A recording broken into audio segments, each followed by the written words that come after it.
Anju phone adu lauthokutuna Milanda ahanba oina call tawrei. Milan di somda masadu yamna nungaitabana maram oiduna phamungda hiptuna leiri. Ngasidi Milan tasengna hakchang phajana ngamdre. Maram aduna magi thabak pumnamak cancel tawkhrabani. Tanjaduda Anjugi call lai. Milan phone adu paikhatli. Hello Sandhya. Anju yumda leibra. Milan ngasidi isase yamna nungaite aduna yumda leye. Anjudi Milan bu unagi khanduna call tawrakpani. Adubu haksang ngamde haibaduda tumina laikre. Milan kaidawrage tumina lairadi. Anju kayam kana ngamdrino. Milan aigi haunabine yam toina hawe. Anju amuktang phajana yengthoudana. Milan na hamu adum tai fana yenglabaso ado kai leirage yam thajadana phone tawraibo. Anju Milan gi wahai duda khitangdi ikaiba phaujai. Adubu yamna tapna hairai. Hauji amukta una sena tawbane ado haksang ngamdrabanina kona unarase. Milan di Anjuna unasi hairakpaduda masadu yamna haraubagum tawrai. Haksang ngamlamdaba adusu phakibagum tawrai. Ha haujiklo. Anju mani lakpabu ngamgadro. Milan Sandhya nangi nanakta lakpabu karigi ngamoy. Nangbu uni khanbada anabaga loi phakre. Ngaihak ngairamo ai laage. Anju Milan gi wahai duda penjai tapna hairai. Phare lao ai ngairamage. Milan hoi. Milan phone adu hek thamkhibaga fuk hogoli adubu makok adu ngaurai. Phamungda amuk phamthai. Mamit siena uisinduna ngaihak phamli. Aduga Sandhya bu mitte urai. Sandhya nangna ngasi unasi hairakpase aigi famdadi yamna tangna thoi. Nangbusu yamna uningi. Aduna ai sattaba yade. Milan tapna hogotuna ngamboi ngamdaboi hairi tawduna loisili. Milan ngasidi masa nungaitabana yamna hinade. Aduna yamna chamna formal pen ama setlaga white t-shirt ama lituna yamna samna loisilaga kumtharai. Macha haksang ngamde haiduna karimta sattabi laibaduda Thanil amadi Nancy wakhal nungaitana ungduna lairibani. Adubu masana loisinduna tholakpaduda Thanil amadi Nancy na munna ngaktuna yenglai. Nancy na ichabu kaidano. Thanil haksang ngamde haraga phajana pothaw yadro kaida amuk chatuino. Milan mama mapagi nakta phamthaduna hairai. Ima ai thabak aruba amata chatluge. Nancy adubu kona chatlone nasadu wahangano haiba. Milan kona chatpa yadabagini ima. Nancy adubu kari thabakno. Thanil ibungo mama babada seng hayo kari thabakno. Milan yamna ikaina lalat tawraga mamada haifit yengduna hairai. Ma unaruge. Nancy munna yengduna hairai. Kanano maabo. Milan amuksu tapna hairai. Sandhya. Thanil machagi matau aduda waramba pumba kaukhraga machin khumduna noglai. Mapagi mataududa ikairaduna Milan karimta hairamdana gam thokre. Machagi icham chamjaba matau aduda Thanil amadi Nancy noktuna laihawi. Thangnaba mikupta noklamba maithong adu amuk sat hanjali. Nancy kapladuna aikhoibu mitsida imaukadubu uba phanglaroi ko. Thanil mama pumna maklai bakta tamlambane khalase karibu upai leirige ichagi phibam sida. Nancy aibu ichaga kaina hanbiganu ko ai isa yaudana hingba ngamloye. Thanil su kapsari. Nancy kayada nusijakhrabano madi karisu khangjapote aduna thamoidadi nungsiba kaubanina nupi kasu khoijariye. Thanil amadi Nancy amuk noksari. Milan su ngasidi magi bodyguard kharaga lai. Yamna monda nungaijai adubu haksang ngamdabana kayadi hainadre. Adubu Sandhya urani khalubada haraujai. Somda Anju Milan bu ngairingai tanjaduda Suresh su sanglai. Suresh Anju kana ngairino. Anju da Suresh thabak ama chatlubane ada imanabi ngairambane. Suresh asai phau chalusi lao. Anju, Da Suresh, kona unarase, ay ngasidi pharak taraniye. Suresh, as kuiru lao chatlase. Anju phana kanna yazade, adubu Suresh na grigri takpaduda, Anju upai laitre, adu makjatkre. Anju yamna singba nupinina, phone adu switch off thamjinkre. Milan su hainakhiba mafam adu yauraktuna, Sandhyabu koilai laiduna yengli. Uraktabaduda phone tawi, adubu off airai. Milan magi gari adu matai amada side tawhali, aduga ngaihak lairi. Somdasu Suresh na Anju bu themduna restaurant amada purai. Anju nupa phana koirabasu, adugumba oktaba thabakti kaidaunungda yade. Ngasidi Anju yamna saure, ai sida changba tale. Suresh, kaisu tawri ngaihak phamnus lao. Anju, ai si pangyada yaba nupira. Suresh, Anju saugano, ai nangbu nungsiye. Anju, nangi sidi aibu nungsiba nate, aibu pambane, ai adugumba yaba mi nate. Haujimak aibu hanagi mafam aduda thilo. Suresh, Anju, ai na haise. Anju, ai thinge haibra thiloi haibra. Suresh yamna tapna hairai. Anju, ngasidi ai nangbu aigi oiba pame, achetpa mari lenaba pame. Anju, wahaidu tabada khanghaude, sapu kanna khupakna thaki Suresh ki maida. Khangbra, ai se nangna adugumba yaba mi oina ubra. Ngasidagi ai nanga mari amata leinadrabane. Wahai si hairamlaga sauna mamai leithoktuna auto ama pharaga Anju hala ami Milangi manakta. Suresh yam sauna Anju bu yengduna leihawi. Aibu singaraba, phai phai yengaba taredana. Anju gi maithong adu karimata hongdana yamna sauna adumak halai. Adubu Anju na lambida sumlakpada mi mayam omsinduna leirami. Anju sukumduna yenglui. Ure Gobina nupa amabu yamna thina phubiba adu. Anju sauna prap prap Gobin gi manakta sangsilai. Aduga Gobin bu singduna puthorai. Kaino nana tawrise aina pamdaba thabaknina tawnuna kayara khana haikraba natro. Gobin, mana mi usilakte ai khangba ngamde. Anju Gobinda mapi ira cheladuna munna yengduna hairai. Aina pamdaba thabak ngakta natro ngasi noina tawrise. Aina yamna nushiba oibana noina ngasi aina haiba amata tadabani. Fare nangsu nangna thokpa tawro aisu pau amuk hana fauraklaroi. Wahai si hairamlaga Anju kapna gam lai. Gobin Anju bu tanarai. Adubu Anju auto tongduna adumak chatkre. Milangi manak tamna lai. Somdasu Milan ngasidi haksang yamna ngamde. Gari manungda hiptuna adumak lairi.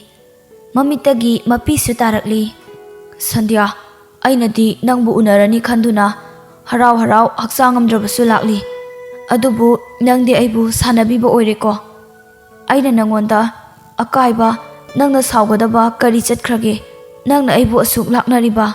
Sandhya, aidi yam chambane, pangsu yam pangbane. Nangbu tasingna laklaroidro. Milan lo na kapli, makoksu ngauba sumsum helai. Milan gi matau aduda magi bodyguard ama changlaktuna hairai. Sar, hannaba tawrasira. Milan tumina khali, mingonda lana khanba haitaba, mipung khudingmakpu phana loina khantokpa Milan gi thamoini. Sandhyabu thabakna pharak tabo oiramgani khalakle. Warauba pumba amata laitre, tapna soli. Sandhya, nangbu ngaiba yabane. Adubu ngasidi ay yam ware. Isase yam ngamdre ay. Halage. Milan phone adu lauthokduna message ama chatawi. Sandhya, phone su sate ay ngaiba yabane.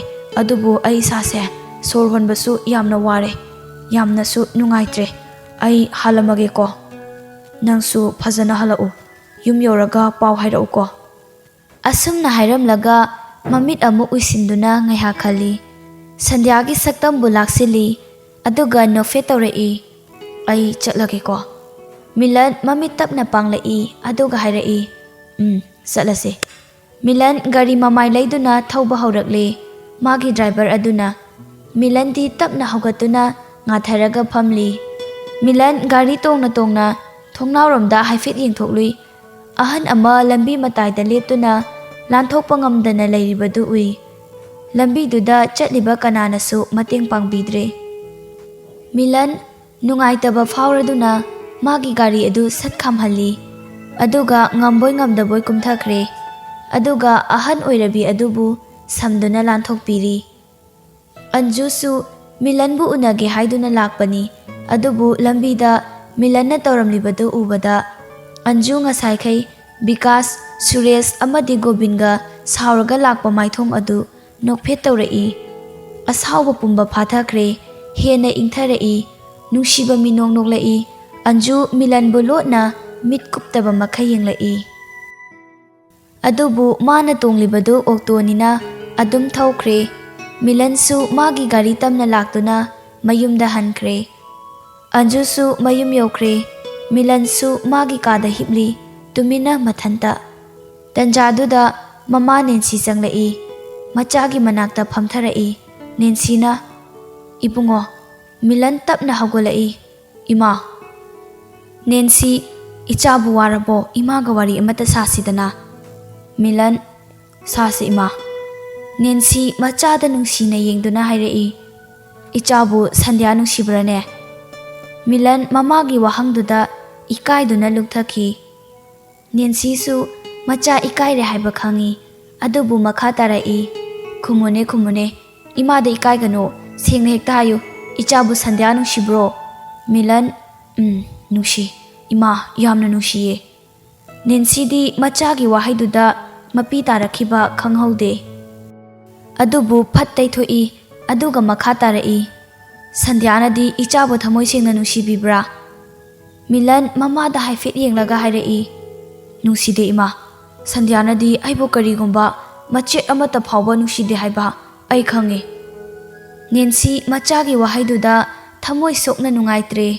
o aigi isasi paisa paijarabasu khwaidagi maraibak thiba misak haibado oireko ichana pamjabi manasu ichabu mirai biraba Nancy pumna maglo sinduna machada hairai asukuiba matamse ima babana ichagi apamba aduta thunganduna lakli athingba amata supide adubu ngasidi ima wafam amakak haige masi nang yawko Milan mamada munna yengli hoi haibago mangak adunomi Nancy tapna haiba haurai ichagi thamoina sandyabu nungsibadi kari sukaide ima thingloi adubu sandhyana ichabu nungsibadi imana yade nungsu nungsihanganu Milan ima sandhyana kaidoba yawrage Nancy machada onsilai ichagi thamoina khwaidagi nungsijabi mabu aina su yamna nungsi mabu pamde haibagi nate hayeng mana wana kaptuna lehogadaba punsido imana yengba pamde Milan mamagi athrasenba wahaidu taraga khangle madudi mahakna nariba lainasi phabangam loidoba lainani haibasi Milan ima ain nariba lainase karino Nancy machabu chetna koladuna hairai imabu kari khumo haibano Milan ima asengbodo haibiyo ai kaisu tawroye Nancy machabu chetna aduma koli aduga tapna hairai ichada nariba anabase atai kari sunate haiba loidringai thanil changlai aduga Nancy bu kauthoki makha hek yobaga thanil wa amata ngangdana Nancy bu khupakna anirak thajilli aduga hairai ichada adugumba amohan haiba yaroi asi hairamlaga thanil imungda changkhre Milan phamungda amuk hipthaduna wakal khali ima baba noi anigi matau aduda ai pumna makhangle ai kuina hinglaroi haiba Sandhya bu amuk ningsinglai Sandhya ai ngasidagi nangbu nungsidaba tamlage nangna nungsibidringai sida wadi wakhrani dako Sandhya nangbudi yamna nungsi malem sida khwaidagi nungsibase ima baba amadi nahakne ai isana isabu nungsibadagi nangbu nungsibana hele ai nangbu kaphanba pamde ai khangle handak ai isa nungai taba henjilakle aduna ai kuine hinglaroi nangbu wahandanaba ai lapthoklage ko ai budi warauгanu ko ngasidi nangna tabidrabasu ichin pena lona thamoida haijage Sandhya Nangbudi thamoi sengna nungsiko. Ngasi haiba numisidagi amuk hana nafamdagi lolagi. Udanaba, tadanaba. Milan mapi adu taithoklaga mami tapna usinduna mathanta sumjari. Anjusu ngasidi phamungda hiptuna khali. Magi nushiba nupa maridugi karakter pumba puthokduna amamamta oina kupna nainari. Anju kupna nainaraba matungda khanba yaba khallaga mabukta khalai. Milan khwaidagi phabase Milanni. Milanna mayamdagi punghen heli. Lamsatta sajata ngasi phawbada magi asoiba amata puthokpa ngamdri aina. Anju nokfet tawraga tapna soli. Milan ngasidagidi ai nangidamakta leplabani. Aigi thamoida kana amatagi mami tahalaroi. Nahak natana. Anju phone adu off hangi. Hek hangbaga Milangi message ama lai. Anju message adu tapna parai. Anju nokfet tawrai. Kayada mabuk tapkraba, ingkraba, asawba haibado machet amata phawbu yaudiko. Yamna lemi, kalakpa amata pokti nangi nafamda. Nangbu ngasidi aina mayek sengna khangle. Madudi mayamdagi nangdi tongale. Milan, nangi thamoi asigumba matau asina ngasidi aigi thamoibu joy tawkre. Kananasu nangi mami aigi thamoidagi muthatpa ngamlaroi mapok asimagi. Anju phone adu Milanda tawsili.